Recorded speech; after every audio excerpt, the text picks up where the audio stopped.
अस्सलामुअलैकुम dear all viewers आप देख रहे हैं साहिल ग्राफिक्स। आज मैं आपको MS एक्सेल के बारे में कुछ बेसिक बताऊंगा। MS एक्सेल क्या चीज़ है और ये वर्क किस तरह से करता है। तो आए हमारी वीडियो शुरू करते हैं। वीडियो शुरू करने से पहले आपसे छोटी सी रिक्वेस्ट है, अगर आपने अभी तक मेरे YouTube चैनल को सब्सक्राइब नहीं किया तो जल्दी से मेरे YouTube चैनल को सब्सक्राइब कर दे और बेल आइकन को भी प्रेस कर दे ताकि आने वाली तमाम वीडियो की नोटिफिकेशन आप तक पहुंचती रहे बआसानी। आज मैं आपको MS एक्सेल का कुछ बेसिक इस्तेमाल बताऊंगा।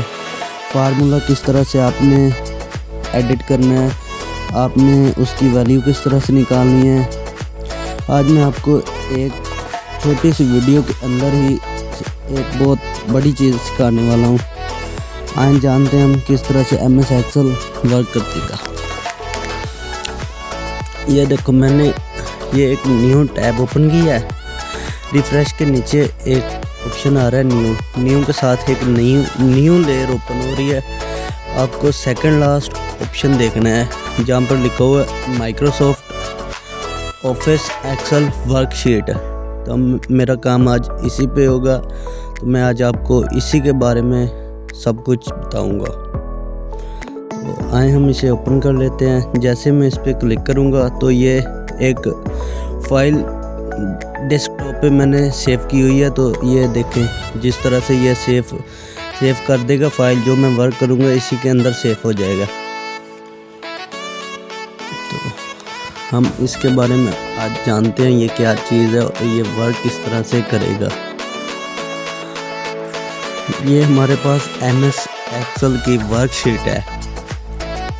ये जो मैंने सेलेक्ट किया हुआ है, ये सिलेक्ट कर रहा हूँ, ये एक सेल है, इसको हम सेल कहेंगे। इसके अंदर मैं एक इक्वेशन ऐड करता हूँ सेल के अंदर। ये मैंने 3-4 इक्वेशंस ऐड कर दी जो अब मैं चाहता हूँ कि ये सारी जमा करूँ। तो ये जमा मैं किस तरह से करूँगा, ये इसका पहला कमाल आज मैं आपको दिखा रहा हूँ कि इन सब को मैं सिलेक्ट करूँगा। ये 63 ऐड करने के बाद मैंने 86 ऐड किया। ये देखिए, ये सारे ऐड हो चुके हैं। ऐड होने के बाद अब मैं इसको सिलेक्ट करूँगा। मैंने शिफ्ट प्रेस किया हुआ है। अब 9 तक जो है मैं शिफ्ट प्रेस करके 9 तक मैं क्लिक करूँगा तो ये सारे देखे ये सिलेक्ट हो गए हैं। तो अब मैं इसको सम करूँगा। सम करने के बाद ये मुझे टोटल करके बता देगा कि तुम्हारा जवाब इतना आता है इसमें। ठीक है, इसने मुझे इसका जवाब दे दिया टोटल जितने भी मैंने ऐड किए थे। पहले तो आपने सम इस तरह से करना है, इसको आपने जमा करना है। दूसरा कमाल ये है कि मैं 1 से 2 काउंट करूँगा, नीचे की तरफ ड्रा करूँगा तो ये मुझे काउंटिंग कर देगा। जहाँ तक मुझे काउंटिंग की ज़रूरत है, इन्फिनिटी तक ये काउंटिंग करता है। जहाँ तक आपका काम है, जहाँ तक MS माइक्रोसॉफ्ट एक्सेल वर्कशीट चल रही है, वहाँ तक यह हमें काउंटिंग कर देगा। ठीक है, ये सेल है, सेल बता रहा है A। यहाँ पर D6 है, 6 इधर से हॉरिजॉन्टली हमारे पास 6 है और वर्टिकली ये देखिए A1 आ गया। ठीक है, ये हॉरिजॉन्टली 1 है, वर्टिकली 1 है।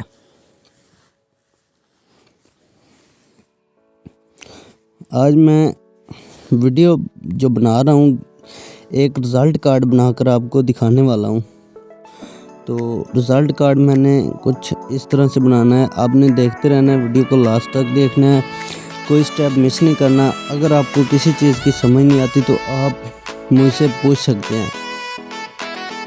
तो मैं 11 क्लास रिज़ल्ट लिस्ट ये मैंने बनानी है। तो पहले मैं सबसे पहले एक हेडिंग दे रहा हूँ ऊपर।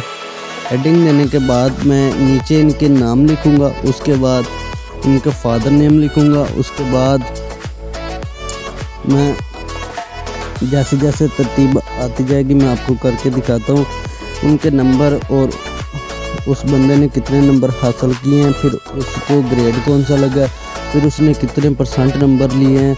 मैं आज आपको ये सब कुछ करके दिखाता हूँ। सबसे पहले मैं ये देखो नेम ऐड करने लगा हूँ। नेम ऐड कर लिया मैंने। उसके बाद फादर नेम, तो ये आपने ध्यान रखना है कि ये हम काम किस चीज़ पे कर रहे हैं। ये हमारे पास जो MS वर्कशीट है ये क्या है, और जिसमें हम एंट्री ऐड कर रहे हैं ये सेल है, इसको हम सेल कहते हैं। ये एक सेल है जिसके अंदर हम काम करते हैं। ये आपको जो छोटी सा डब्बा नज़र आ रहा है ये एक सेल होता है। तो हमें पता कैसे चलेगा ये कौन सा सेल है? C2 है, D2 है, E2 है, जिसमें हम काम कर रहे हैं। तो इधर से देखें ये 2 है, और ऊपर से देखें तो ये E पर आ गया है। तो जिस तरह से ये मैं वर्क कर रहा हूँ, ये हर एक सेल में अलहदा से वर्क कर रहा हूँ। ये E2 में मैं वर्क कर रहा हूँ। मैं अब इसमें परसेंटेज लिखूँगा। परसेंटेज लिखने के बाद मैंने इसको इंटर कर देना है, ठीक है। परसेंटेज लिखा गया। इसमें आपने कोशिश करनी है कि आप फार्मूला को जहन में रखें। फार्मूला आपने याद करना है। फार्मूला के बगैर ये कोई काम नहीं होगा इसमें, क्योंकि मेन चीज़ है जो डिपेंड करेगी फार्मूला पे करेगी। ये रिज़ल्ट बनेगा तो फार्मूला पे ही बनेगा। फार्मूला लगेगा तो उनका परसेंटेज निकलेगी, परसेंटेज से ग्रेड लगेगा, ये ग्रेड से बनेगा, ठीक है। तो आपने एक फ़ाइल क्रिएट करनी है जो कि आपने, जैसे मैं वीडियो बना रहा हूँ, आपने उसी को देखकर उसकी डुप्लीकेट बनानी है। उम्मीद है आप दूसरी बार ज़रूर कर लेंगे, पहली बार में अगर ना कर सकें तो। क्योंकि माइक्रोसॉफ्ट ऑफिस जो है हर डिपार्टमेंट में यूज़ हो रहा है, इसका बहुत ही ज़्यादा इस्तेमाल है, आपको ज़िंदगी में बहुत फ़ायदा देगा। आपने ये सीख लेना है, जहन में बिठा लेना है अपने जहन से। अच्छा, ये मैंने लिख दिया है, ये एंट्री ऐड हो चुकी है। 11th class result, name, father name, OPD mark, total mark, percentage, grade, ये चीज़ें लिखी गई हैं। तो इनसे आगे ही मैं अब आपको वर्क करके बताऊंगा। इसी तरह हेडिंग को मैंने थोड़ा सा बड़ा कर दिया, एरियल ब्लैक कर दिया है, तो ये बड़ा हो गया। थोड़ा इसने बोल्ड कर दिया है, नाम थोड़ा सा क्लियर हो गया। 11th class result list. अच्छा, जिस तरह से ये क्लियर हुआ है, अब इनको भी मैं थोड़ा थोड़ा, इनकी रोज़ को भी थोड़ा थोड़ा मैं आगे कर देता हूँ, तो ये नाम भी बहुत अच्छे से क्लियर हो जाएंगे।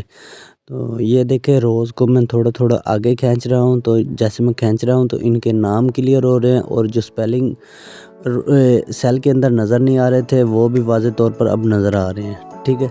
अब इसको थोड़ा मैं बोल्ड कर देता हूँ। ये बोल्ड कर दिया है तो ये नाम बिल्कुल क्लियर हो गया, ओके हो गया। तो आप ये चीज़ें जहन में बिठा लें। इसको मैं ब्लैक थोड़ा सा कलर, थोड़ा लाइट ब्लैक कलर इसको कर देते हैं। ये देखो, ये ठीक हो गए। अब इनके ग्रेड के स्पेलिंग ज़रा ठीक कर लें, ठीक हो गया। अब इनके मैं फ़र्ज़ी नाम लिखने लगा, इनके फ़र्ज़ी नाम लिख दिए। अब इनके फादर के भी फ़र्ज़ी नाम में ऐड करने लगे। ये ऐड हो गए इनके फादर के फ़र्ज़ी नाम।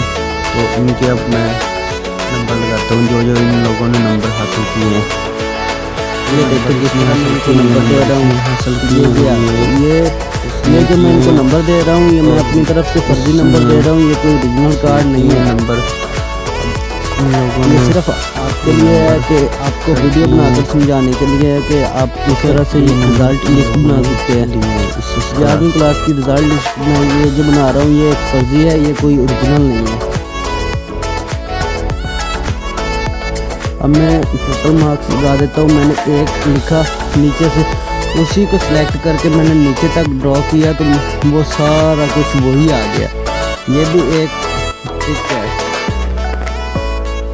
यानी कि मैंने 1100 लिखा, 1100 को मैंने नीचे की तरफ खींचा और मुझे उसने व्यूअर्स। अब ध्यान रहे कि अब मैं फार्मूला लगाने लगा हूँ, is equal to bracket C3 over D3।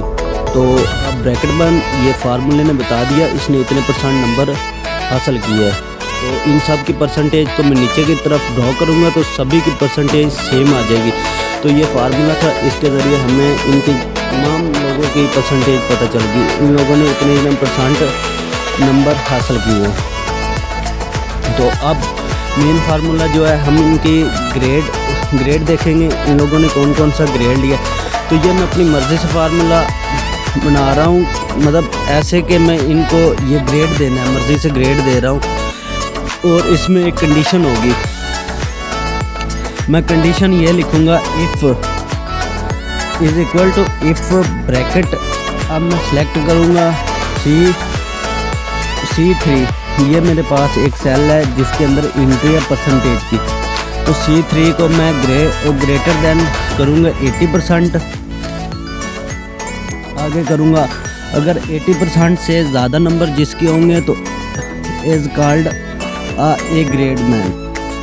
Okay, A grade उसका नंबर होगा। जिसके 80% से ज़्यादा नंबर होंगे तो मैं इसी तरह से, जिस तरह मैं पहले लिख चुका हूँ, इफ़ सेल 3 के अंदर जो बंदा है उसने 80% के ऊपर नंबर जो लिए हैं वो ए ग्रेड है। तो जिसने 75% के ऊपर नंबर लिए हैं तो वो बी ग्रेड है। आगे फिर लिखना है हमने कॉमा लगाकर इफ़ E3, तो 65% के ऊपर वाला नंबर वो सी ग्रेड है। इसी तरह हम 55% से जिसके नंबर नीचे होंगे लेस देन है, लास्ट पे मैंने लिखा वो फॉल्स फेल, मतलब वो फेल कहलाएगा। तो ये देखिए जिस तरह मैंने ये फार्मूला लगाया है, तो ये फार्मूला मेरा बिल्कुल ठीक है। ये फार्मूला मैं अब अप्लाई करूँगा। जितनी ब्रैकेट मैंने पीछे से शुरू की हुई हैं टोटल गिनती करके इनकी, इनको मैं इंटर करूँगा तो ये मुझे सभी का ग्रेड मार्क कर देगा। ये देखें जिस तरह से मैंने ग्रेड मार्क किया, आप भी इस तरह से ग्रेड मार्क कर सकते हैं। अब मैंने डबल प्रेस किया है इसको, तो नीचे की तरफ ड्रॉ हो गया। टोटल जितनी मेरे पास इंटें थी वहाँ तक ड्रॉ हो चुका है कि सभी के ग्रेड आ चुके हैं, निकल गए हैं सभी के ग्रेड। इतने ग्रेड इस बंदे ने लिए हैं। इस बंदे को ये ग्रेड मिला है, उस बंदे को ये ग्रेड मिला है। तो ये एक लिस्ट बन चुकी है जो हम स्कूल और कॉलेजों में अक्सर बनाते हैं। ये लिस्ट है, कुछ टीचर्स हजरात को नहीं पता होता कि ये लिस्ट हम किस तरह से बनाएं, तो उनके लिए ये मेरी वीडियो है, वो लाजमी देखें। उम्मीद है आज की वीडियो पसंद आई होगी। अगर पसंद आए तो मेरे चैनल को सब्सक्राइब करें, शेयर करें दोस्तों के साथ। तब तक के लिए अपना ध्यान रखें। अल्लाह हाफिज़।